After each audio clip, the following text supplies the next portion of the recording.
Seberapa besar cuan yang pernah lu dapatkan dalam trading ini bro? Bro mungkin bisa lihat $215.000 4M trading dalam satu trading. Wow. Cara gua tradingnya itu kan scalping. Coba dilihat lagi. Silakan. Ada yang 1.000, 50, 2.000. Lu tuh kapan sih merasa bahwa oh duit segini cukup deh untuk hari ini? 10% per hari. Jadi ngelihatnya udah bukan nominal lagi. Bukan nominal. Tapi persenan ya? Karena banyak orang kalau lihat nominal gini, lu modal $200 tapi pas hari pengen dapat $300. Ya gak mungkin juga sih itu. Ya apa bedanya lu sama gambling? Ada nggak satu kayak candlestick favorit lu kalau pola ini udah keluar? Wah ini saatnya untuk gua masuk nih. Kalau gua nggak pakai candlestick pattern. Lu pakai apa? Gua pakai 3 indikator. Apa itu? Seberapa besar kemungkinan orang bisa dapat 1M pertamanya melalui trading? 1 juta rupiah ke 1M gimana gitu ya caranya? Peluangnya seberapa? Peluangnya seberapa persen? Yeah. Peluangnya kalau menurut gue itu ternyata 91,6% orang yang nontonin podcastku itu masih belum subscribe. Nah buat teman-teman yang udah nontonin podcast ini berkali-kali dan suka dengan podcast ini, merasakan manfaat dari podcast ini, boleh tolong bantu aku untuk subscribe channel ini. Karena satu subscribe yang walaupun tuh gratis, itu sudah lebih dari cukup untuk membantu tim dari The Samuel Chris Show untuk terus mengembangkan podcast ini. Aku janji sama kalian, dengan support kalian, satu subscribe itu, aku akan mengupgrade terus podcast ini dan mengundang bintang tamu yang lebih keren-keren lagi biar kalian terus mendapatkan manfaatnya dari podcast ini. Bro Vindi, thank you banget sudah main-main kesini. Vindi Lingga ya? Yes. Saudaranya Oki Rengga? Katanya gitu ya. Bedanya botaknya doang sih enggak. Tapi mirip banget sih. Wah serius? Mungkin Bapak Ibu kalau butuh Oki Rengga penggantinya saya bisa. Tinggi-tingginya mirip-mirip juga. Mirip juga. Iya, sama-sama mantan atlet kayaknya ya. Oh, dulu pernah ini atlet bola juga? Enggak sih, enggak bola, badminton. Oh badminton beda cabur beda ya? Beda cabang, tapi sama-sama olahraga lah ya. Iya. Oke, tapi alasan kenapa aku undang Bro Vindi ke sini karena menurutku Bro Vindi ini sosok yang luar biasa dan pastinya kita akan belajar banyak hari ini ya. Nah, jadi Bro Vindi ini adalah founder dari Scalping Hack Community. Betul. Komunitas trading gold yang udah ada dari tahun 2024. Yap. Berarti kurang lebih hampir baru setahun lah, masih muda, masih muda lah ya. Setahun ya. Dan di dalam situ lu sharing tentang edukasi ya. Murni edukasi. Murni edukasi. Iya. Yang gue harapkan adalah semua member komunitas ini bisa trading mandiri. Nah, gitu berarti bukan terafiliat oleh apapun itu kan? No, even broker kita nggak affiliate sama sekali. Berarti bebas aja brokernya mau pakai apa ya? Bebas. Nah itu tapi untuk join ke komunitasnya berbayar atau gratis? Berbayar. Itu membership setahun berarti? Enggak dong, kita lifetime. Oh lifetime. Pokoknya kita sampai lifetime. Bro Vindi masih hidup, masih aman ya? Iya, selama gue hidup. Itu jadi bagusnya bro, ketika gue bilang lifetime, orang-orang akan mendoakan gue sehat terus bro. Iya betul juga. Nah itu dia aja. Itu positifnya sih. Betul. Jadi gue lifetime ya. Tapi kalau amit-amit juga gak ada pengganti? Ada tim sih, tapi so far sih selama gue bikin Scalping Community ini udah 2 kali opname, gue tetap ada sih. Ya itulah yang namanya trading ya. Iya kan? Iya. Yeah. Terus kalau misalnya detail-detail informasi lebih lanjut, mungkin aku taruh linknya di kolom deskripsi bawah buat yang mau ngecek-ngecek ya. Yap, boleh banget. Oke, udah berapa member sekarang di komunitasnya? Kita semenjak berdiri 2024 bulan Juli itu udah sekitar 420 sekarang. 420 ya? Yap. Tapi tahu dari mana ini legal atau enggak? Kan sekarang orang skeptis tentang ini benar gak sih atau enggak gitu. Ya, jadi kita juga udah kerjasama sama satu PT penasihat berjangka namanya PT Alma Indonesia. Dan itu memang diawasi oleh Bapepti OJK gitu. Jadi memang udah pasti legalitasnya. Even PT Alma ini ngejual IE aja udah legal gitu loh. Ngejual IE, ngejual robot udah legal. Oh. Jadi kurasa kalau soal legalitas udah gak usah dipertanyakan lagi sih. Oke. Karena aman banget. Sudah ini semua ya. Iya, aman banget. Nah awalnya kenapa sih mau buat komunitas kayak gini tuh? Oke, banyak orang bilang ini bullshit nih. Iya. Tapi pada faktanya gue cuma pengen bantu orang. Karena memang itu yang gue lakukan waktu awal-awal nolongin saudara dulu. Saudara kejeblos besar tuh ya karena oknum marketing ya you know lah ya. Oke. Kejebak besar terus waktu itu gue bantuin dan dia bilang Kamsyah thank you bro. Makasih banyak ya. Maksudnya bantuin dalam arti apa nih? Bantuin balikin duitnya, bantuin keluarin dari hukum? Ngajarin mereka gimana caranya supaya trading benar gitu loh. Karena kan dia nanya-nanya, lu gimana sih bisa trading kayak gini, bisa ngasilin, gue udah ngabisin miliaran tapi gak ada hasil gitu loh. Sedangkan dia nanya ke gue, lu modalnya dari kecil kenapa bisa jadi gede? Kok bisa sustain gitu loh. Perasaan gak segampang itu ya. Terus gue ajarin lah gitu kan, diajarin detailnya seperti apa. Dan yang paling penting buat gue diajarin cara ngelola uangnya gimana, psikologi tradingnya gimana. Setelah itu beres, akhirnya dia dalam waktu setahun lebih balik. Dan di situ dia langsung ngomong Kamsyah thank you ya. Nah itu yang gue rasa jadi gue bisa pelayanan juga di sini bro gitu loh. Jadi pelayanan tuh gak harus di gereja doang, bahkan di dunia kayak juga bisa. Oh, jadi asal mulanya tuh nolongin orang Yap. yang maksudnya juga nggak nyangka bisa balik, malah balik, malah menjadi dampak bagi banyak orang. Betul. Awalnya satu orang dulu dan gua rasa kan ternyata dari satu orang ini kita bisa ke banyak hal. Kita bisa ke banyak orang gitu kan. Iya. Tapi sekarang berapa banyak orang yang kebantu? Testimoninya gimana dari 420 member itu? Gak mungkin semuanya untung. Gak mungkin dong. semuanya profit, betul. Tapi seenggaknya gue berani bilang gini, yang gak untung itu karena memang mereka tidak mengikuti aturannya secara penuh. Kalau orang yang ngikutin penuh, testimoninya udah banyak banget. Even ada yang baru sebulan udah beli 2 mobil gitu ya. Catatan modalnya besar ya. Bapak Ibu di sini harus ingat trading itu tidak bisa instan. Ya kan kadang-kadang banyak orang yang ngomongnya instan ya, nggak bisa. Tapi ketika bisa konsisten sustain, udah banyak banget yang kebantu sekarang. Mungkin bisa dibilang 50% dari member gue udah kebantu. Sisanya ada yang masih dalam proses, ada yang recovery gitu ya. Yang loss juga ada kok. Oke. Ini kita ngomong di sini realistis trading. Realistis aja. Realistis trading bukan di sini ya. Seperti yang iklan-iklan biasa. Iya, oke. Gak apa-apa. Nah, sekarang bro, seberapa besar cuan yang pernah lu dapatkan dalam trading ini bro? Bisa gak dikasih tau mungkin dalam satu trade atau apa untuk sekedar kredibilitas lah? Baru kemarin. Apa mau lihat akunnya? Boleh juga. Gue buka ya. Oke. Ini boleh ditunjukin atau gue doang yang boleh lihat? Mau nunjukin juga boleh, terserah. Jadi gini bro, gue ini lagi dalam satu misi. Dimana gue pengen dapetin $1 juta pertama murni dari trading. Oke. Ya. Oke. Itu tampak susah ya. Dan gue dengan modal, tapi tentunya modalnya lumayan gede. Gue simpen sekitar 300.000. Oke. Dan bro mungkin bisa lihat sekali profitnya berapa, silahkan. Ini kemarin? Ya, itu gue tahan dari agak lama. Tapi jadi gue tuh kadang-kadang 500.000 ini? 2 kan? Itu atasnya deposit bro. Oh yang 215.000 dolar. Iya. Itu berapa tuh? 4M? Iya. Dalam satu trading? Dalam satu trading. Wow. Berarti sekali trade cuan profit 4 miliar. Tapi ini tidak selamanya seperti gini. Dengan momentum yang pas gitu. Ini gue bukan daily trading. Nah kalau gue yang cara gue trading itu kan scalping. Gue lebih banyak ke scalping ya. Iya. Nah mungkin gue juga boleh kasih lihat lah ya. Satu lagi akun gue ya bro ya. Okay. Karena gue pernah masuk YouTube terus dibilang gak ada portonya bullshit. Iya. Ini kita kasih lihat dong. Betul. Coba dilihat lagi. Silakan. Please. Ada lossnya merahnya banyak. Tapi boleh dilihat hasil akhirnya ya. Wow. Oke. Berarti jadi untungnya itu di sini ada yang 1.000, 50, 2.000, tapi ada juga yang rugi juga ya. Ada juga. 800 namanya ada trading juga. Kan? Betul. Oke. Mantap bro, tapi ini fokusnya memang di emas only. Gini, kalau yang technical yang gue pakai mau di pair apapun bisa gitu. Cuman memang yang gue fokuskan adalah di emas. Ada alasannya. Apa? Lu pernah trading GBP USD atau mata uang forex? Pernah. Lama nggak? Lumayan sih. Orang Indonesia sabar nggak? Oh betul juga. Nggak sabar kan? Kita pengennya yang cepet kan? Iya. Nah makanya gue sendiri ngerasa gold ini market yang paling volatil. Makanya gue fokus di gold. Tapi ada member gue juga yang pakai technical ini di BTC USD, futures itu juga bisa. Dan works kok. Cuman memang kalau mau yang paling cepat gitu ya. Apalagi momen sekarang kan emas tau lah ya. Kayak gimana ya, ATH terus ya. Pattern-patternnya berarti semuanya bisa dipakai di semua event crypto, stocks, dan lain-lain. Event saham juga bisa gitu. Bisa sih. Nah gimana sih cara lu mendapatkan cuan 4 miliar tersebut bro? Gini, kalau yang kita ngomongnya 4 miliar tersebut tentunya yang tadi yang pertama ya, tentunya itu memang butuh kesabaran. Ya, butuh kesabaran gimana cara momen yang tepat. Itu kan gue beli waktu dia ngedam tuh emas tuh. Ngedam di ketiga 320-an ya. Emang sempat 3290 sekianan, tapi gue lihat gue belum berani entry waktu itu. Ketika gue lihat di 3320 udah sempat ngedam banget, kayaknya oke buat gue tahan nih. Nah, jadi akun nahan iya, yang scalping yang lain tetap berjalan. Gitu. Itu gua tahan lah dengan modal besar, lot besar gua tahan, biarin. Kemarin gua TP-in. Gitu. Berapa modal itu ya untuk bisa dapat 4M gitu? Yang gua pakai tadi 300.000, berarti kurang lebih sekitar 5. Hampir ya 5 lah. Tapi belum flipping ya. Hampir 80% ya berarti ya. Iya. Dari modal 5M itu sekarang udah jadi berapa? Kan tadi targetnya kan $1 juta kan? Tadi itu baru tradingan pertama gua karena gua itu baru mulai nih sih. Misi ini baru mulai. Jadi itu tradingan pertama gitu loh. Berarti kalau misi dari 300.000 ke $1 juta berarti kali 300%-an lah ya? Betul, kurang lebih 300%-an. Dan masalahnya tidak selamanya punya momen seperti gini kan. Betul. Jadi lebih kesabar. Nah, itulah yang orang-orang nggak bisa. Iya. Berarti kalau untuk punya cuan seperti tadi, pertama momentum masuknya harus tepat banget. Betul. Harus sabar. Betul. Dan juga ya itu hold ya sampai tinggi banget baru dilepas. Jadi jangan harus tahu batasnya di mana sih. Harus tahu target profitnya di mana. Betul. Pertanyaanku gini, kalau misalnya memang secara teknikal sama, ya kan? Kenapa nggak di kripto juga nih di trading kan ya? Kenapa harus di forex gold? Jawabannya simpel. Buat apa lu trading banyak-banyak pair? Lu mau cari apa? Itu yang selalu gue tekankan ke orang-orang. Lu mau cari apa sih trading tuh? Cari Profit cuan, kah? profit. Profit kan? Iya. Kalau satu aja bisa profit, ngapain banyak-banyak? Malah resikonya Namanya lu gede juga. serakah, bro. Oh. Itulah yang ngancurin hasil trading lu.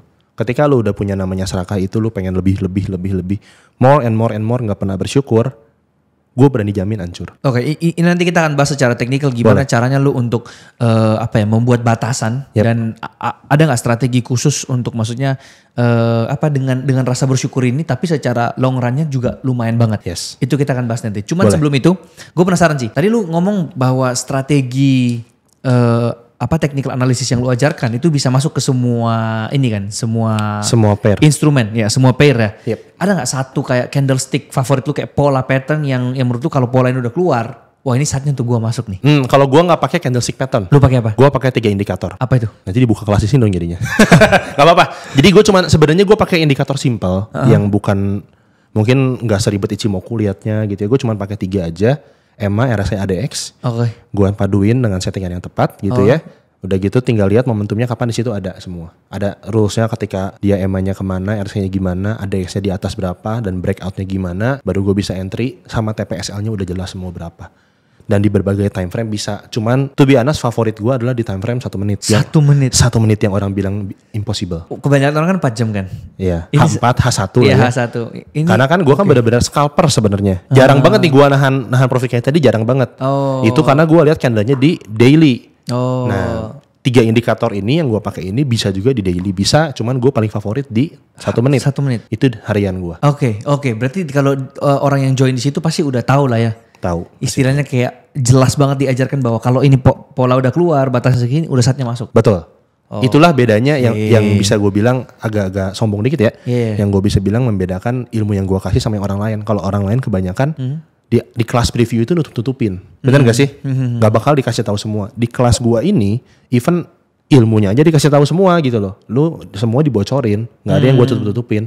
Sampai TPSL-nya berapa, settingannya berapa, gue kasih tahu semua. Sinyal istilahnya gitu ya. Iya, cara kita dapetin sinyalnya itu gue kasih tahu semua. Itu even belum masuk komunitasnya udah gue ajarin. Baru kelas previewnya aja itu udah gue kasih tahu semua. Oh. Kebayang gak sih? Kelas previewnya juga ditaruh di bawah ya nanti ya? Boleh.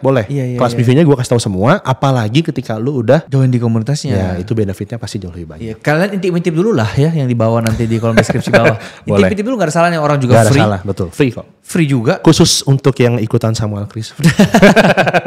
Siap aman. Lah, tapi gini. Oke, balik lagi ya. Yap. Kan tadi udah ada nih kayak indikasinya ya kan, pattern-patternnya udah jelas kapan naik kapan turun. Tapi kapan harus orang itu kayak misalnya ini kita ngomongin lu sendiri deh. Lu itu kapan sih merasa bahwa duit segini cukup deh untuk hari ini supaya tadi nggak serakah dan ujung-ujungnya kalau ini menggumpal juga gede gitu. Oke, nah bedanya gue selalu mematok diri gue berapa jam trading. Bukan persenan per hari. Kayak misalnya Ada target persenan tentunya of course. berapa itu? Bisa gak disebut? Gue pengen 10% per hari. 10% dari total modal? Dari modal. Jadi ngelihatnya udah bukan nominal lagi. Bukan nominal. Tapi persenan ya? Yep. Ya oke. Karena banyak orang kalau lihat nominal gini, lu modal $200 tapi per hari pengen dapat $300. Ya gak mungkin juga sih itu. Ya apa bedanya lu sama gambling? Iya. Ya kan full margin aja tiap ini. Iya. Nah kalau gue beda, gue selalu matokin pertama gue ada batas jam dan kedua gue ada batas target Batas profit. dia maksudnya batas setelah trading. Iya, gue trading berapa jam maksimal? Berapa itu? Gue 3-4 jam sehari. Kalau sudah lewat daripada lu udah gak mau? Gak mau. Mau dia rugi mau dia untung stop? Bodoh amat. Oh. Karena kenapa? Ketika gue bisa nyetop itu, sisa waktunya gue bisa pakai hal-hal yang lain lebih berguna juga bro. Kayak apa? Contohnya gue sekarang tiap hari golf. Wih. Ya. Iya. Makanya item gini nih. Bukan padel ya? Bukan, gue nggak terpadel-padel. Gue masih setia sama golf bro. Oh, oke. Gitu. Gue tiap hari golf. Terus sekarang gue juga ketemu sama teman-teman komunitas. Gue ngajarin mereka cara ya ketemu lah ya private consultation. Iya. Itu juga salah satu benefit yang didapetin kalau masuk sama komunitas gue Scalping Hack ini. Itu banyak banget. Hampir tiap hari gue ketemu orang baru iya, orang lama iya gitu loh. Jadi siapapun member komunitas lu yang pengen ketemu, ayo gitu setiap hari. Ayo, Ada gas. waktunya pasti ada itu. Ada waktunya. Terus apa lagi? Udah gitu ya gue tinggal ngabisin waktu di rumah sama istri sama anak berbulu gue. Nah, iya. Luna namanya lucu banget. Terus ya udah gue cuma nikmatin aja gitu. Iya, Jadi iya. stress free sih tradingnya. Karena kan banyak orang yang sorry to say kayak orang kesurupan trading, ngerti gak sih? Bangun tidur aja lu ngapain biasanya kalau seorang trader? Langsung cek HP, Nah. apa semua. Toxic Iya, gak sih? Iya, notif masuk gitu. Iya. Langsung lihat HP lagi gimana nih. Toxic gak sih? Menurut lu kira-kira? Sangat sih. Ya. Rusak kan? Karena gue pernah di masa-masa kayak gitu juga. Even lu pernah gak ngerasain lu lagi nyetir motor atau mobil, Dia buka grafik. Iya. Kayak penasaran aja ini gimana sih? Gue bahkan pernah nabrak orang bro. Gara-gara itu? Iya. Dan dari situ gue mulai mikir kayaknya gak bagus deh. Makanya gue batas sehari cuma 3-4 jam gitu. Jam berapa itu bro? Nah jamnya itu rahasia. Oh, karena itu mempengaruhi juga. Mempengaruhi, tetap sangat mempengaruhi. Tapi sebenarnya gini, intinya gini, mau tiap jam pun bisa dengan indikator gue ini bisa, asalkan ya itu lu tahu batas, tahu stop. Ketika udah capai target, udahan gitu. Berarti kalau let's say dalam 1 jam aja udah capai 10%, lu udah stop? Udahan, mau ngapain lagi? Ya kan, itu yang selalu gue tekankan, lu mau cari apa sih gitu loh. Cari cuan jangan berlebihan gitu. Kan lu pernah dengar quote gak sih? Segala sesuatu yang berlebihan tidak baik. Betul. Termasuk profit berlebihan juga gak baik. Percayalah. Kenapa? Karena lu bakal jadi serakah. Lu bakal jadi makin terlalu pede nih. Wah ini gue ternyata jago banget. Akhirnya lu lakukan entry lagi. Lebih gede lagi. Ketika lu loss, yang lu lakukan apa? Revenge. Lotnya digedein, profitnya hilang. Malah jadi minus. Nah itu yang orang-orang gak bisa kelola.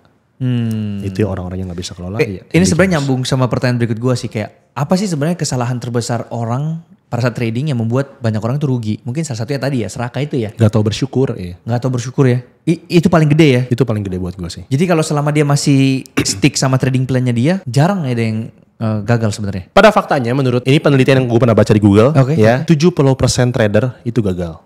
Hanya 30% yang berhasil. Yang gue bahasnya 90% malah. Lu 90% ya? 99%.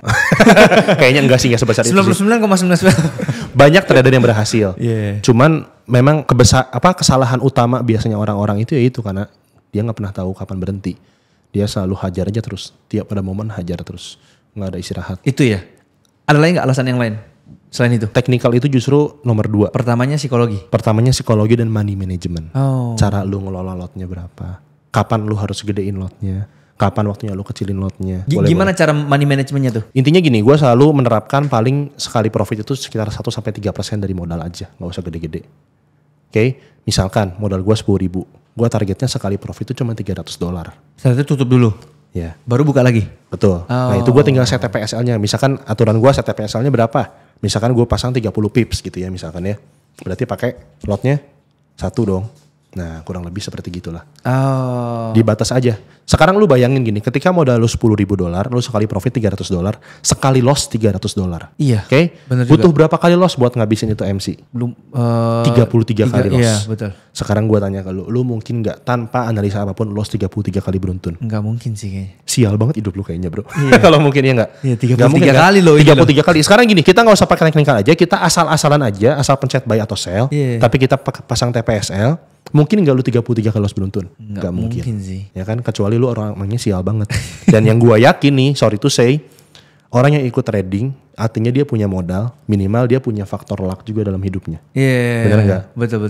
Nah itu. Nah di program lu diajarin gak cara hasilin? Diajarin. Enggak, cara ngasihin duitnya juga gimana? Atau bebas aja dia mau dapat dari mana duitnya? Oh diajarin dong. Tetap diajarin cara dapetin modalnya gimana? Cara dapetin modalnya? Ya active income-nya. Kalau active income enggak. Oh, yang lebih ke money management untuk tradingnya. Untuk tradingnya, betul. Masa gue ngajarin orang cara cari duitnya gimana juga. Modal masing-masing. Siapa tahu kan. Buka kelas lain kali ya. Nah tapi kalau tadi ngomong-ngomong apa ya perjalanan trading seseorang, pasti kan ini yang gue pernah dengar ya, katanya orang itu harus memang margin call dulu nih atau terliquid dulu supaya dikatakan baru the real nih trader. Kalau sebelum dia belum pernah margin call, termasuk gue pernah margin call ya, gue pernah margin call juga dan nominalnya juga gede ya kan. Nah ada gak momen-momen lu yang lu sempat margin call? Oh ada dong. Berapa kali lu margin call ya? Waktu di awal gue belajar trading 2018. Berapa kali tuh? Beberapa kali atau sekali doang? 3 kali totalnya. 3 kali total. 3 kali. Sebenarnya gini, sekarang gue juga pernah margin call kok, tapi di akun yang lain. Jadi gue tuh selalu kalau trading punya akun disiplin tadi. Satu lagi akun barbar. Nah akun barbar itu pasti sering MC karena isinya kecil. Gue full margin. Bisa jadi 10 kali lipat, bisa jadi 0. Tapi seenggaknya tidak mengganggu uang gue yang besar. Nah gitu. Jadi margin call sekarang sering gak, pernah karena. Tapi ya di akun kecil itu, akun besar udah gak pernah. Kalau di awal-awal akun yang besar gue banget 3 kali. Ya apa yang membuat, maksudnya lu bisa kena margin call di posisi sekarang? Berarti analisanya ada yang meleset dong? Enggak, bukan analisa. Apanya? Jadi gini, mungkin ini gue boleh ceritain cerita awal gue trading kali ya. Boleh. Dulu gue kerja di sebuah perusahaan handphone, gue gak bakal sebut namanya. Oke. Gaji lumayan gitu ya. Tapi gue lihat hidup teman gue enak banget. Katanya sehari-hari cuman jalan-jalan, punya mobil gitu. Pas gue tanya, lu ngapain bro? Oh gue trading. Ya ternyata dia adalah seorang oknum marketing lah ya. Ya. Gue trading nih. Terus dia ngasih tahu lah gimana caranya lu bisa dapat profit instan gini bro, gini. Ya gue tertarik dong. Anak muda umur berapa waktu itu ya? 20 tahun dikasih tahu kalau gue dari 200 juta bisa jadi 1 M dalam waktu singkat ya. Gue tertarik, masuklah gue ke sana. Tabungan gue dalam 4 tahun habis dalam waktu 2 minggu. Berapa itu nominalnya, boleh di-spill gak? Nope, 200. 200 juta? Ya. All in itu ya? Nggak all in banget sih, tapi ya gede lah. 200 juta, berarti kalau fixed rate $20.000, lotnya disuruh pakai 10. Kan gue gak ngerti apa-apa dulu. Tunggu. Tapi ini margin call pertama? Pertama. Nah kalau ditambah semua margin callnya itu berapa tuh total kerugian? Total 300. 3 juta ya? Iya, Total cuma 300. Berarti masih gedean gue nih ruginya. Puji Tuhannya masih kecil lah. Gak kecil sih, gede sih. Ya cuman puji Tuhannya itu gede. dibanding equity sekarang itu termasuk kecil lah. Gitu. Iya. Masih banyak orang yang lebih rungkatnya lebih gila-gilaan. Masih. Bahkan yang MM-an punya. Iya. Oke. Nah dari situ akhirnya mulai belajar bahwa ternyata gue gak bisa kayak gini nih. Betul. Justru gini, setelah 200 pertama itu hilang, gue punya modal 100 lagi kan. Nah itu gue pakai buat benar-benar belajar, riset. Lihat dari YouTube, lihat dari mana gitu loh. Sampai ketemu 3 indikator ini. Itu juga ngabisin duit loh. Karena gue gak mau riset di akun demo. Gak ada perasaannya, gak punya feelingnya. Gue riset. Ada uang belajar lagi tuh. Ada uang belajar lagi. Dan akhirnya ketemu framework tadi lah ya. Betul. Dengan cara manajemen resikonya dan lain-lain. Betul. Barulah setelah itu akhirnya suntik dana lagi sekali. Terakhir itu juga hasil minjem sebenarnya. Minjem ke orang tua tapi ya. Oke. Ke orang tua. Udah dibalikin belum? Udah dong. Orang tuanya bukan orang tua kandung lagi. Orang tua calon mertua. Ya, wah emang kurang ajar ya. Tapi udah balik semuanya aman. Terus dari situ masukin dana sekitar 100 lagi. Dan sampai sekarang sih puji Tuhan akun besar itu gak pernah macam. Tapi lu merekomendasi orang gak kalau misalnya mau trading pakai uang pinjaman? Jangan. Nah itu contohnya kayak gitu. Jangan ya. Ini kan gue kasih tau contoh yang buruk dong ya kan. Jangan ya teman-teman ya. Jangan ya deh ya. Gak boleh. Kalau mau trading itu harus pakai uang dingin. Harus pakai uang dingin? Harus pakai uang dingin. Berapapun uang lu mau, lu cuma punya 50 ribu gak bisa. Minimal $100 kan? Ya anggap 500 ribu lah. 500 ribu pun bisa. Cuman ya gainnya lama banget aja. Lah oke, ini menarik. Kalau orang modalnya cuma 500 ribu atau 1 juta juga bisa trading? Bisa dong, why not? Gimana tuh? Sekarang gini, kita ngomong matematika ya. Oke. 1 juta kita ngomong fixed rate biar gampang. Anggap $100. Oke. Terus lu pakai lot 0,01. Sekali target profit lu cuma $3 berarti. $3 ya. $3 lu targetnya 10% per hari. Lu bisa dapat $9 per hari misalkan $10. Dari $10 modal jadi 110. Setelah itu lu cari lagi 10% lagi besok. Betul, cari lagi sampai ketika lu udah sampai 10 kali lipat, which is kalau misalkan bisa profit terus berapa hari itu berarti? 10 hari. 10 hari ya, 2 minggu lah ya, 2 minggu. 2 minggu waktu trading lah ya. 100% tuh. Ya, double. anggap kalau profit terus ya. Anggap kalau profit terus, dari situ lu bisa doublein kan. Jadi $200 0,02. Gitu aja terus. Masalahnya bro, pada faktanya orang punya modal $100, pengennya lotnya 0,05 atau even 0,1. Serem banget. Iya. Jadi sebenarnya intinya gini sih yang gue belajar ya adalah sebenarnya untuk profit di dalam trading ini itu memang dibutuhkan disiplin dan kesabaran itu tadi. Mindsetnya nggak boleh kayak gue pengen cepat kaya dari sini nih. Kalau udah punya mentalitas itu, ya siap-siap. Tolong lu harusnya tulis gede di sini. Tidak bisa kaya instan dari trading gitu ya. Jadi kalau yang gue lihat iklan-iklan orang lain di luar sana yang ngomong kalau ayo hajar terus nih full margin kayak gitu. Tanggapan lu gimana bro? Gini. Ada yang bilang gini bro. Sorry ya boleh. Katanya kalau nggak full margin lu cewek. Gitu. Ada tuh yang gak sampai segitu bro. Yang percaya bodoh aja sih kalau kata itu. Sorry itu saya. Sekarang gini. Kebanyakan yang nyuruh kita entry banyak itu adalah marketing. Oke. Gini, kita buka fakta dunia trading deh. Oke, ya. gimana? Gua tidak menjelekkan marketing manapun ya. Jadi sorry jangan ada yang terserang ya teman-teman ya. Jadi gini, ketika lu masuk ke broker, apalagi kita bilang kan kalau broker harus yang legal ya. Ya. Masuk broker legal. Di situ ada commission gak tiap kali kita transaksi? Untuk si yang rekomendasi? Apapun itu, pokoknya di broker manapun ya, ada commission. Terus misalkan lu sebagai seorang marketing, yang ngutamainnya adalah pasti ketika orang trading lu dapat komisi, bener ya? Paham? Kira-kira lu sebagai seorang marketing apa yang akan lu lakukan? Ya sebanyak-banyaknya gue bakal suruh. Betul. Sih. Peduli gak orang profit atau loss? Cuman ya kalau gue yang menjaga integritas ya gue kalau sebagai marketing juga gak akan kayak gitu sih pastinya. Cuman banyak orang. Oknum. Ya banyak. Yang tidak peduli tentang betul. itu. Mereka cuma peduli yang penting lot lu banyak. Mungkin inilah yang orang-orang banyak gak tahu tentang ini gitu. Kenapa sih orang suka banyak share analisa. Mereka gak peduli mau TP mau SL ya. Pokoknya share aja analisa yang banyak. Nah itulah yang gue hindari. Gue sekali lagi bukan dengan gue ngomong kayak gini gue menjelekan marketing broker, enggak juga. Itu juga pekerjaan yang bagus kok. Karena lu bisa, apalagi kalau bisa ngasih profit, lu bisa ngebantu orang banyak, bener gak sih? Cuman janganlah jadi oknum itu dan janganlah bapak ibu di sini nurut sama oknum itu gitu loh. Udah jelas dia cuma carinya commission doang, yang nyuruh entry yang banyak. dia nggak bakal peduli lu profit atau loss bro. Paham. Itulah disitulah makanya gue kenapa tetapin target. Kalau lu udah sampai target, udahan. Karena kalau lu entry terus, yang ada lu boncos, marketingnya malah kaya. Gitu. Betul juga. Ini maaf ya, jangan sampai ada diserang marketing ya. Iya. Karena agak bahaya nih bahasannya. Iya. Tapi untuk membedakan antara investasi yang beneran real sama investasi bodong itu biasanya kayak gimana sih bro? Investasi bodong dalam trading mungkin sekarang udah agak berkurang. Karena kan udah aturannya ketat banget ya. Enggak juga. Barusan minggu lalu temen gue ada yang ngechat. Ada aja sih. Bro, gue ditawarin nih sama ada salah satu investasi di bidang MEV katanya yang. Oh, I see. Ya kan? Terus dia bilangnya, wah ini fix nih 28% per bulan. Nah. Modalnya minimal 5.000 tapi ya. Nah itu. Ketika orang udah bilang fix per bulan bisa berapa, itu lo harus curiga bro. Iya betul. Gitu. Ingat sekali lagi menurut gua ya, dunia investasi ini tidak ada yang pasti. Jadi ketika udah ada orang yang ngomong, lu pasti profit segini tiap bulan.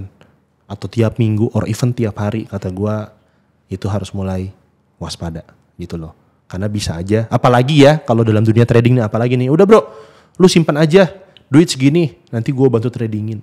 Ya. Karena memang logikanya kalau memang mereka bisa cuan segitu gedenya, ya all in aja bro. All in aja. Lu punya rumah, gadein. Iya. Ke bank semuanya, kan gampang balikinnya. Betul. Pinjam duit di bank aja mungkin bunganya cuma berapa kan? 10% setahun misalnya. Betul. Itu udah gede banget tuh 10%. Udah gede banget, jarang. Itu mungkin nasabah prioritas kali ya. Ini 28% sebulan. Ya kan ngapain gitu kan? Betul. Logikanya kayak gitulah. Jadi hati-hati banget. Hati-hati banget. Pokoknya tujuan kita berdua di sini untuk mengedukasi aja. Edukasi ya. kita Pure supaya jangan ada yang jadi korban lagi. Pintar-pintar inilah. Karena ya lu tau lah ya, dulu korban-korban robot yang terkenal itu ya, banyak banget orang ancur-ancuran karena itu, bahkan ada yang sampai bunuh diri gitu ya. Dan kita sih jangan mau sampai yang kayak gitu lagi. Tapi robot yang real juga ada menurut lu? Atau ada sebenarnya? Ada. Yang ada real aja, robot. Real yang robot itu ada. Ada. Tapi gimana sistemnya untuk membedakan robot yang ya real dia, sama enggak? Gini, kalau robot yang real itu kan pertama otomasi ya. Itu cuman kita, kan dia kan pakai algoritma. Pokoknya syaratnya, misalkan kita buat nih algoritmanya gini. Misalkan emas seperti gini, terus Bollinger Bandnya gimana, misalkan bisa gitu ya. Bisa ilmu lu ditaruh di robot. Betul. Bisa juga kan? Bisa aja. Cuman gini, permasalahannya adalah ketika kita naruh di robot gitu ya. Itu kan bukan kita yang trading. Dia kan trading gak pakai perasaan. Oh, trading tuh harus pakai perasaan juga? Oh, harus dong. Justru kalau pakai perasaan malah jadi serakah, malah jadi... Gue bahkan ngomong ke teman-teman komunitas gue, lu kalau lagi berantem sama istri lu, jangan trading. Oh. Gitu. Trading itu harus pakai perasaan.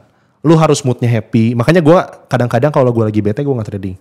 Moodnya bagus, terus sama keluarga baik-baik aja gitu ya, atau gimana lagi dapat untung. Artinya kan lu kan lagi ada faktor lahnya besar nih. Gue pikir kalau trading harus yang flat terus supaya benar-benar stabil. Enggak bro. Oh. Kalau kata gue sih, kalau kata gue enggak ya. Mungkin ada orang lain yang bilang gitu ya. Kalau kata gue enggak. Oke. Kalau kata gue tetap lu harus tahu juga kapan lu lagi enak waktunya gitu, lagi baik hatinya, suasana hatinya senang gitu loh. Oke. Itu harus. Kalau misalnya di era AI sekarang, kan AI ini bisa diajarin kan? Bisa. Dan lu pakai juga AI di dalam trading lu? Kalau AI nggak pakai, tapi gue bikin sebuah notifikasi. Jadi ketika 3 indikator terbentuk, dia akan bunyi. Itu bisa disetting di brokernya? Bisa disetting di MetaTrader betul. Di brokernya bisa. Dia akan bunyi, tapi pilihan kembali lagi di tangan kita. Mau entry atau enggak. Kita yang pencet dengan kesadaran, kita entry buy atau sell, kita pasang TPSL, barulah itu akan terbuka. Daripada, balik lagi kalau pakai AI, bukannya gue bilang jelek, cuman itu kan sekali lagi bukan kita yang ngelakuin transaksi ya. Gitu loh. Jadi menurut gue sih tetap mau gimana pun karena itu uangnya kita, harus kita, jangan sampai orang lain. Paham. Atau robot gitu. Paham. Nah kalau tadi kan secara teknikal nih, ada gak tapi satu golden rule atau kayak aturan yang lu harus punya nih? Maksudnya kayak kalau tanpa aturan ini gue gak bisa nih untuk jalankan tradingnya. Ada. Apa? Yang tadi gue udah sebut. Apa itu? Lu harus tahu kapan lu berhenti trading. Oh itu ya. Ketika orang lain bilang pasti trading banyak bro, sehari bisa. Kalau kata gue salah. Lu harus tahu kapan berhenti trading. Oke, paham. Seberapa penting mentor di dalam perjalanan lu dalam trading ini? Lu punya mentor gak? Punya. Yang temen lu tadi tuh yang ajak-ajak lu? Bukan. Bukan. Itu musuh gue sekarang. Karena itu kurang ajar ya. Ada. Gue punya mentor. Temen gue sih namanya Hendy. Dia ngajarin gue gimana caranya trading gitu ya. Dan memang benar-benar berguna sih buat gue sih. Dan itu pendampingan itu perlu banget. Tunggu. Berarti pas awal-awal si Hendy ini yang temenin dari awal? Sambil belajar-belajar sendiri dari YouTube dan lain-lain? Betul. Dan sampai sekarang masih didampingi Sampai sekarang kita masih ngobrol. Masih suka jadi partner. Gue masih suka nanya juga ke dia gitu loh. Oh gitu. Tapi skill lu udah jago dari dia? Enggak lah, dia juga jago lah. Beda gaya trading. Beda gaya trading. Kalau dia sekarang lebih banyak ke kripto ya. Dia lebih banyak kripto. Dulu sih dia gold, cuman sekarang dia lebih senang ke kripto sih. Dia bilang kadang-kadang stres di gold, terlalu kenceng katanya gitu. Nah ini kan karena balik lagi ke orang ya, sukanya apa. Kalau tadi ada bagus banget tuh. Pendampingan penting banget. Di dalam komunitas lu ada pendampingan juga? Ada, lifetime Mbak Ivan. Lah, lu yang dampingi dia? Gak gue sendiri sih, ada 3 orang totalnya sekarang sementara. Tapi maksudnya sama gue sih. Gitu. Ya gue dampingin secara langsung. Jadi boleh tanya apapun, offline juga boleh dan apapun. Tapi berarti kalau trading ini harus jadi full timer trading kan? Untuk bisa benar-benar hasilnya maksimal. Enggak juga, kan tadi gue udah bilang. Pokoknya kita setapin waktu yang kita kosong. Misalkan lu tetap kerja nih. Ketika lu lagi kerja lu gak usah trading. Lu kosong malam hari. Ya udah lu tradingnya malam-malam. 3 jam itu tadi ya? 3 jam aja 4 jam. Kalau kayak gue misalkan jam 10 sampai jam 1 gitu ya. Karena pagi-pagi gue golf dulu. Kadang ketemu sama teman-teman dulu gitu ya. Terus sama istri dulu baru gue tradingnya malam. Berarti bukan harus 24 jam ya istilahnya ya ketika orang tradingnya? Enggak. Karena gue ada kenal satu orang yang benar-benar tradingnya itu 24 jam pak. Subuh-subuh dia ngasih gue sinyal tuh subuh-subuh pak, jam 4 subuh. Sam ini kayaknya lu harus jual deh kayak gini-gini. Terus gue bangun pagi-pagi kan ya udah lewat. Gimana udah bangun udah lewat gitu kan. Nah kebayang gak sih capeknya? Iya. Ngelebihin. Even gini, kita kan pengen jadi seorang full time trader itu supaya kita lepas dari budak korporat ya. Betul gak sih? Kebanyakan gitu kan. Kita pengen bisa financial freedom, kita bisa ngapain aja. Lu sebelumnya juga budak korporat juga? Budak korporat. Kan tadi gue bilang di satu perusahaan handphone sebelumnya. Iya. Kan kita kan sebenarnya pengennya punya hidup yang bebas ya. Tapi dengan lu trading dengan cara kayak tadi, yang ada lu malah jadi budak grafik bro. Iya sama aja ya? Sama aja, gak ada bedanya. Jadi benar-benar enjoy your life aja ya? Enjoy aja. Ini anggap sebagai ini aja ya? Ya itu income-nya dari situ betul. Tapi ketika lu mengosongkan waktu 3-4 jam itu lu harus serius. Oh. Gak boleh digangguin istri, digangguin anak. Awas semua gitu loh. Notifikasi juga gak boleh masuk ya? Enggak, kalau gue gitu. Gue balas benar-benar fokus. WhatsApp gitu gak bisa? Ya bisa sih. Ketika udah gini, intinya gini kan ketika udah, makanya gue pakai time frame 1 menit tadi. Artinya kan gue nunggunya gak usah lama tuh. Ketika gue ada titik entry, gue entry, barulah gue bebas. Tapi gue harus fokus itu tungguin. Karena itu kan 1 menit kan cepat ya. Dia close candle, gue langsung entry. Nah gitu. Oh berarti lu harus jago main Ayo Dance juga ya biar cepet tangannya gitu. Dulu main Dota sih gue sih. Ayo Dance kita susah ya. Anggap pencet BKB tuh ya. Gitu. Iya. Oke bro, balik lagi tentang si Hendy tadi itu. Ada gak sih satu masukan terbaik yang pernah diberikan sama dia yang buat lu ada di titik sekarang? Dia cuma ngomong satu hal yang buat gue paling besar itu adalah jangan serakah. Ujung-ujungnya itu ya? Ujung-ujungnya itu kok. Makanya kenapa sekarang gue memperkuat diri dalam psikologi trading. Karena itu yang paling penting buat gue. Gue bahkan boleh ngomong technical itu nomor 2 tadi gue bilang kan. Soalnya ginilah. Itu orang yang bikin technical pasti orang yang pintar, benar gak? Gua rasa semua technical tuh ujungnya pasti profit kok. Mirip-mirip lah ya. Ya sama aja pasti profit kok. Tapi ketika lu udah bisa technical itu, lu udah profit, kan ada technical itu momennya loss dong. Lu masuk lagi ketika loss. Terus kita jadinya kan cerakah. Betul. Logika lah udah dapat $500 terus lu loss jadi 0. Lu pengennya balikin $500 gak dengan 1 kali entry? Iya kan? Ketika lu jadi minus $500, lu pengennya balikin jadi $500 profit dalam 1 kali entry gak? Paham. Itulah manusia. Dan jangan pernah dilakukan kayak gitu. Jangan pernah lakukan. Karena ujung-ujungnya it's stupid. Makin hancur lagi. Makin hancur. Apalagi kalau udah habis nih dia sampai ngutang lagi untuk bener-bener mau balikin lagi. Itu sudah berjudi sih namanya. Ya, gambling. Ingat trading itu bukan judi, trading itu adalah bisnis. Wow. Mindset orang trading itu adalah lu bisa kaya instan atau bahkan gue paling gak suka sama orang yang gue main trading. Nah, for me it's dumb. Harusnya apa itu katanya bukan main? Ya gue bisnis trading. Bisnis trading. Karena namanya bisnis, lu kalau lu punya bisnis kan, lu butuh planning dulu gak? Butuh planning. Lu butuh ngitung dulu gak kira-kira modal lu harus berapa? Butuh. Kira-kira target profit lu berapa per bulan? Butuh. Ya sama dong, apa bedanya sebenarnya? Trading gitu kan. Lu butuh tahu gak komoditi apa yang mau lu jual dalam bisnis lu? Lu mau bisnis kain kayak bisnis apa harus tahu kan. Gue juga harus tahu. Gue tahu bisnisnya gue di market gold. Gue harus analisa dulu gimana pergerakannya, seperti apa kebiasaannya kayak gimana, barulah kita bisa nyemplung. Nah banyak orang cuman kemakan iklan kayak instan gitu ya.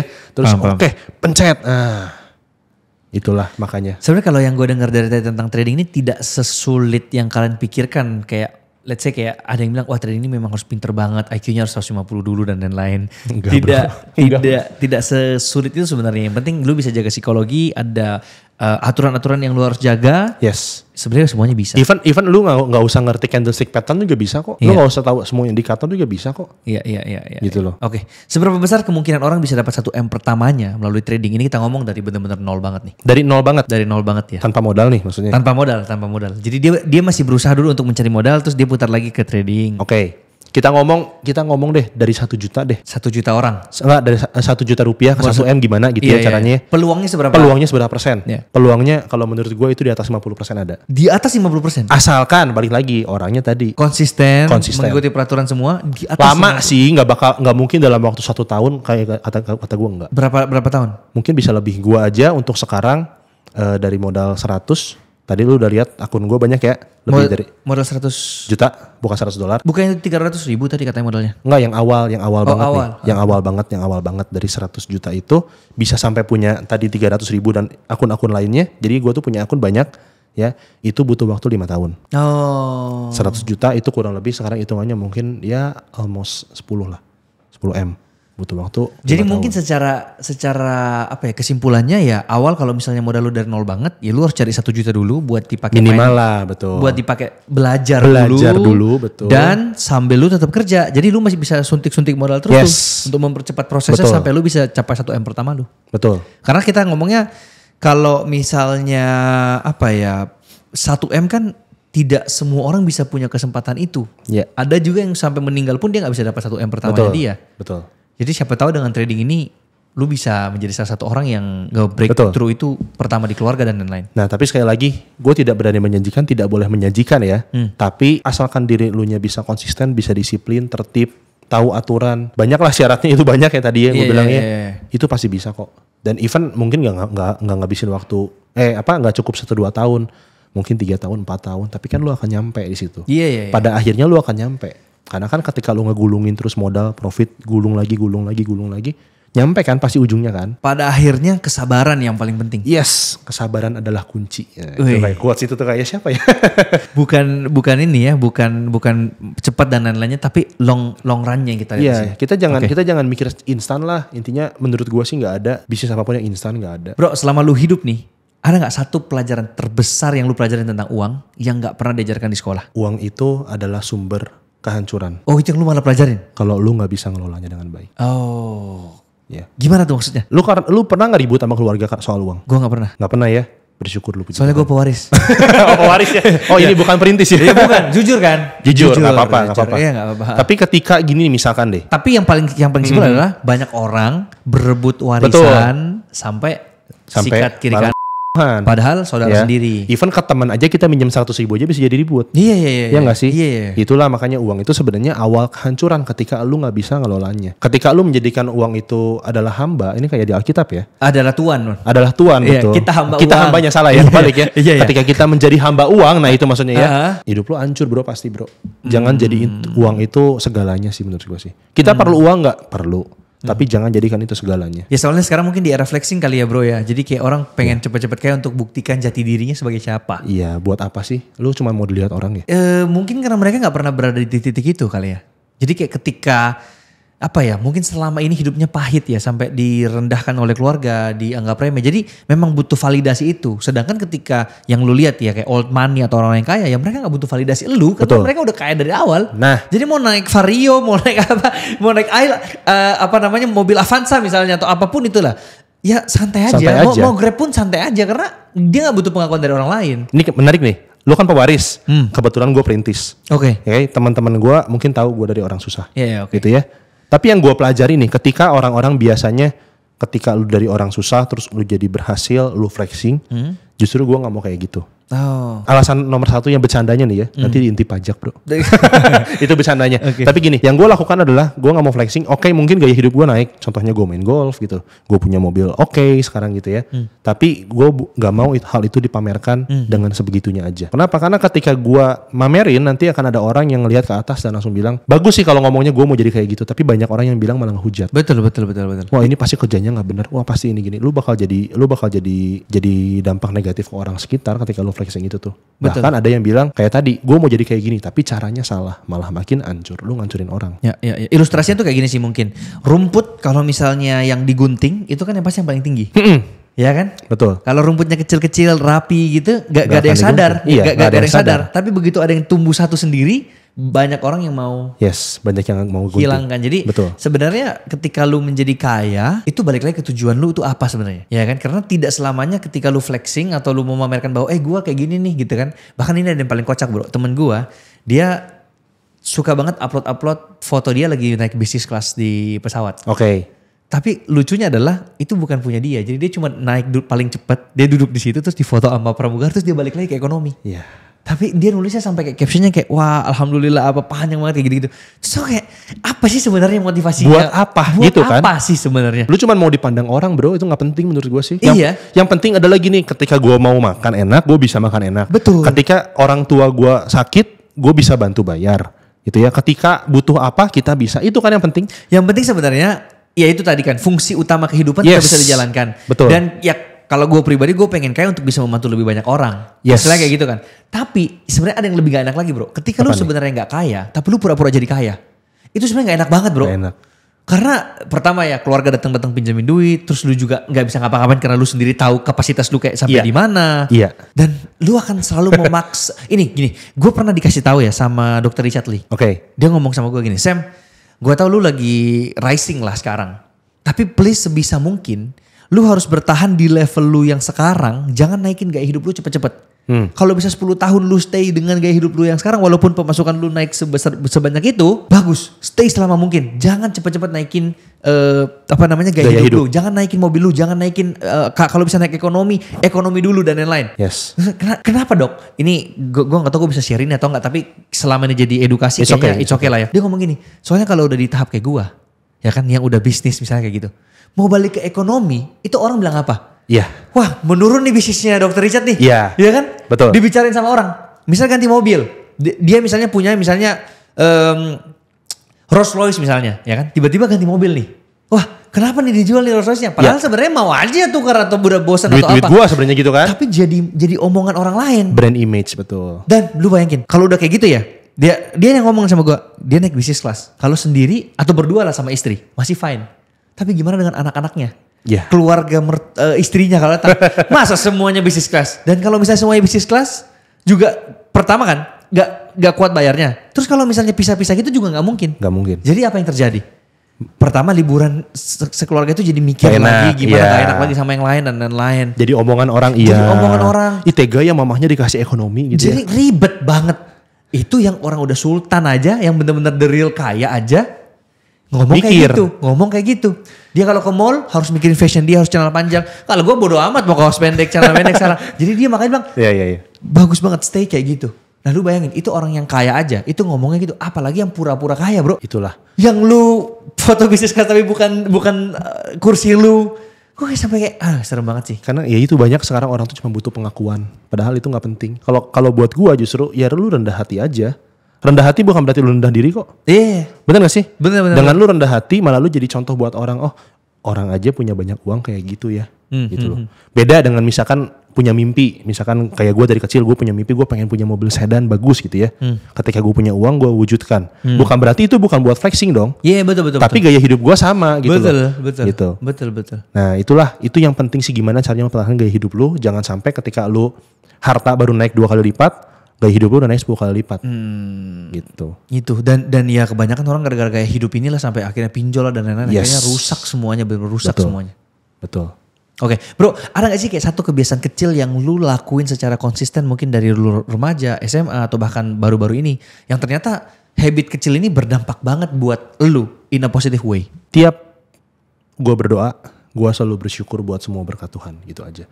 Mau itu gue lagi loss, mau gue lagi profit, mau gue lagi susah, lagi sakit, gue selalu bilang bersyukur. Ketika gue bisa mensyukuri apapun yang gue punya gitu ya, itu yang bikin fundamental hidup gue lah gitu loh. Intinya bersyukur aja. Jadi di setiap momen bersyukur ya? Ya. Itu habit kecil tapi dampaknya luar biasa. Ini bisa berlaku untuk semua agama ya bersyukur Iya, ya. pastinya, Betul ya. pastinya. Pokoknya lu ya syukurin aja. Lu mau sakit pun ada hal yang baik kok di situ. Ketika lu sakit berarti artinya lu lagi disuruh istirahat. Betul. Ya kan, meskipun pusing bayarnya gimana ya. Tapi kan berarti ada semua hal ada sisi positifnya. Iya. Cuman zaman sekarang semua orang kayaknya udah punya BPJS, udah punya asuransi juga, jadi harusnya aman Harusnya lah. aman lah Harusnya ya. aman lah. Iya. Bro, apa satu quotes terburuk yang lu pernah dapatkan dari orang lain? Atau masukan terburuk yang lu pernah dapatkan dari orang lain? Satu quotes terburuk yang pernah gue dapetin dari orang lain. Ketika pernah ada yang bilang kayak ini ke gue. Lu sekarang susah. Ya. Ketika lu kaya, lu jangan mau jadi orang susah, jangan mau bantu orang susah ya. Pernah ada yang bilang kayak gitu? Ada, jangan mau bantu orang susah ya. Nanti orang-orang bakal ngerongrong ke lu. Ngerongrong tuh apa sih, minta-minta. Wah. Kalau kata gue sih, itu gue sempat praktekin loh. Maksudnya karena percaya kan. Karena kenapa nanti kalau lu bergaul sama orang susah, lu bakal susah lagi. Oh gitu. Oke. Ya, itu dari satu orang bukan temen juga lah ya, bisa dibilang ya hanya kenalan lah ya. Tapi dia ngomong kayak gitu ke gue. Terus pas gue pikir-pikir, kayaknya ada benarnya gue pikir gitu kan. Tapi pas gue pikir-pikir lagi, loh kok melenceng dari apa yang gue belajar selama ini gitu ya. Justru ketika lu semakin tinggi, ya berarti semakin banyak orang yang akan melihat lu harus bisa bantu semakin banyak orang. Betul. Lu harus bisa nabur benih makin banyak ke orang-orang gitu loh. Supaya orang lain ikutan tinggi kan. Jangan mau lu tinggi sendiri gitu loh. Cukup badan aja yang tinggi bro, yang lain jangan.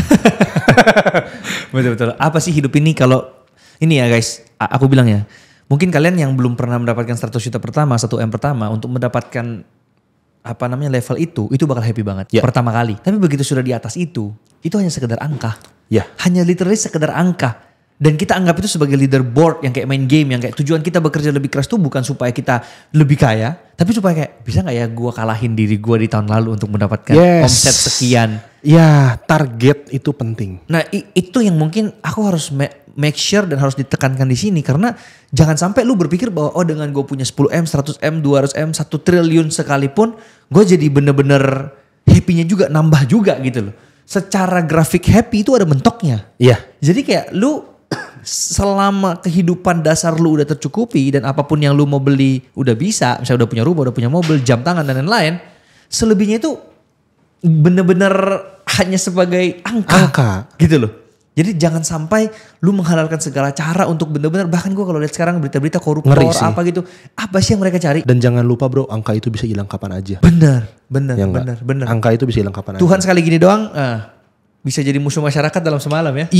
Contohnya ada ya. Ada lagi viral sekarang. Ada ya. Ada. Itu dia. Dan itu lu gak pernah tahu kapan. Jadi selama lu hidup berdampak positif lah kepada banyak orang.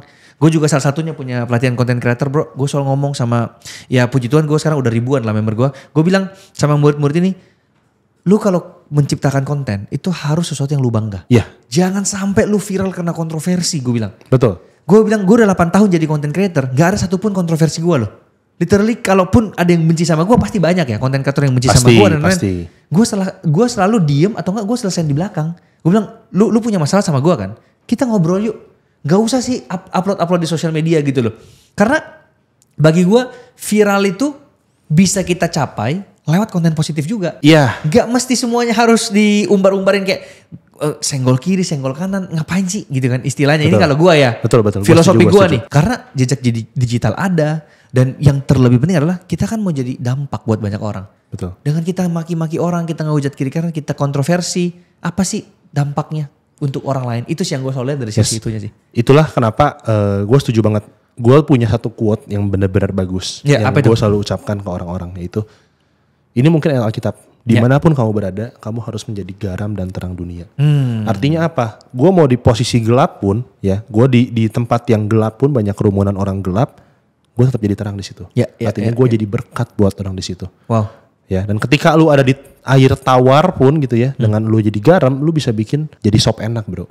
Betul. Nah, itu yang gue selalu tekankan dalam hidup gue. Dimanapun gue berada, apapun yang gue lakukan, gue harus bisa menjadi garam dan terang. Luar biasa. Ya, meskipun banyak juga sih orang ketika gue berusaha menjadi terang malah bilang itu sombong itu orang. Ada, pasti pastinya. ada. Haters atau hate speech itu pasti ada. Lu bayangin bro, gue pernah bikin satu video yang dimana gue ngajarin orang cara dapat 1 miliar.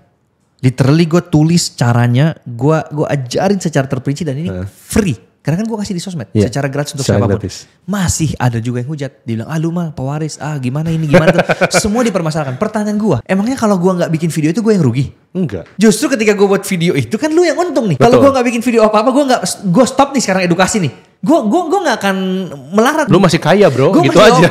Gue masih bisa hidup gitu ya. Tapi dengan lu komen kayak gitu tuh seolah-olah kayak, lu ngapain sih bikin video kayak gini? Kita tuh nggak bisa. Lu udah mental block dulu kan lu dan itu yang memang baru gue sadari, mau kita buat sebaik apapun, mau kita buat hal sepositif apapun, yang namanya orang yang nggak suka sama kita, orang hate sama kita, pasti akan terus ada. Dan itu normal banget gitu loh. Dan percayalah nih buat teman-teman, mungkin yang lainnya konten kreator nonton gitu ya, percayalah sama gue, orang yang hate speech ke lu itu belum tentu lebih baik daripada lu. Iya pasti. Bahkan biasanya di bawah lu. Karena lu bayangin, orang yang kalau hate gitu kan, itu kan keluar dari hati. Iya. Nah berarti isi hatinya udah busuk, udah kotor, ya kan? Yang terbiasa ngomong kotor, yang terbiasa maksudnya untuk spread negativity, apalagi sampai menggiring opini orang untuk membenci seseorang, ada something wrong sama hatinya kan? Punya kepahitan lah dia. Punya kepahitan. Dan itu aku gak bisa salahkan juga, karena mungkin dia masih belum pemberesan. Justru aku kayak empati gitu lah, kayak aduh, Aku malah pengen doain orang-orang kayak gini supaya cepat terlepas dari itu gitu loh. Iya. Kalau misalnya gua dan lu lah misalnya gak suka sama satu orang. Mungkin karena action yang dilakukan memang kurang baik gitu kan. Kita gak mungkin juga toh yang kayak buat campaign untuk sengaja menjatuhkan orang ini. Ya enggak lah. Karena apa gunanya gitu loh. Yang penting kita tahu bahwa ini orang kurang baik nih dalam sikapnya. Ya udah kita lebih pendem aja dan kita mendoakan dia supaya cepat-cepat berubah. Betul. Kan. Itu kan apa ya? Dibalasnya dengan kasih gitu loh. Iya. Bukan dengan cara lu yang sengaja kompor-komporin lagi dan lain-lain. Itu yang kayak ya gitu lah. Karena gini, ketika kita menjatuhkan orang, kita juga bakal ikut jatuh pasti. Betul. Gak mungkin orang jatuh kita naik, gak ada kejadian kayak gitu kalau kata gue. Naik sesaat mungkin iya. Buat dibanting lebih jauh lagi ke bawah. Wow. Nah, ya jadi lu kalau ada orang jatuh lu angkat dong. Iya. Ya enggak sih, jangan sampai lu puas lu. Yang ada lu kasih nunggul juga di depannya. Benar. Gitu. Oke Bro Vin, ini kita sudah belajar banyak banget hari ini ya. Banyak banget sesuatu yang pasti ini sangat-sangat membantu banyak orang juga. Tapi ada gak sih satu pertanyaan terakhir yang kira-kira gue lupa tanya nih ke lu bro. Dan kalau gue gak tanya ini orang-orang jadi sedih. Gimana caranya lu bisa bersyukur dengan apa yang lu punya? Oke, gimana tuh? Bagus banget ini ya. Jangan pernah lu mandang ke atas. Oke. Di atas awan masih ada awan. Okay. Di atas awan masih ada atmosfer. Okay. Ya kan? Di atas Unlimited. Di atas atmosfer masih ada tata surya. Masih ada galaksi. Nanti ketemu Galactus mungkin. Kita gak tahu ya ada apa di atas sana ya. Yeah. Tapi ketika lu mandang bawah, lu lihat di bawah. Di bawah lu cuma ada apa? Tanah kan? Ya kan? Cuma ada lantai yang lu injek kan? Jadi ketika lu jadi orang, ya lu lihatnya ke bawah aja. Dan lu bersyukur, oh ternyata gua di posisi sekarang, gue tidak seperti dia, kasihan. Gue harus bantu dia supaya bisa di posisi gue sekarang. Begitu pula orang yang dibantu, lihat lagi ke bawah. Oh di bawah gue masih ada orang gini, kita bantu lagi. Jadi karena gue juga punya keluarga muslim ya. Namanya kita jadinya amal jariah. Kita bantu orang dan orang itu akan terus membantu gitu. Ya dan yang gue percaya, gue Kristen, dengan kita menambahkan kasih, orang lain juga akan menambahkan kasih ke orang. Wow. Itu yang paling penting banget sih. Kita saling mengasihi lah. Jangan adalah kita saling benci, saling apa. Sombong itu jangan ada. Betul. Sombong itu awal dari kehancuran. Gue dulu sombong bro. Gue dulu sombong banget ketika gue berprestasi. Gue sombong banget. Oke. Akhirnya Tuhan gini doang kok. Hancur ya? Hancur. Kaki gue tiba-tiba waktu itu retak. Nah, tempurung gue bisa pindah ke belakang. Tempurung gue pindah ke belakang waktu gue zaman jadi atlet. Karena gue sombong. Gue sang juara bisa ngapain aja gitu ya. Ya. Kayak Thanos. Nah gitu doang.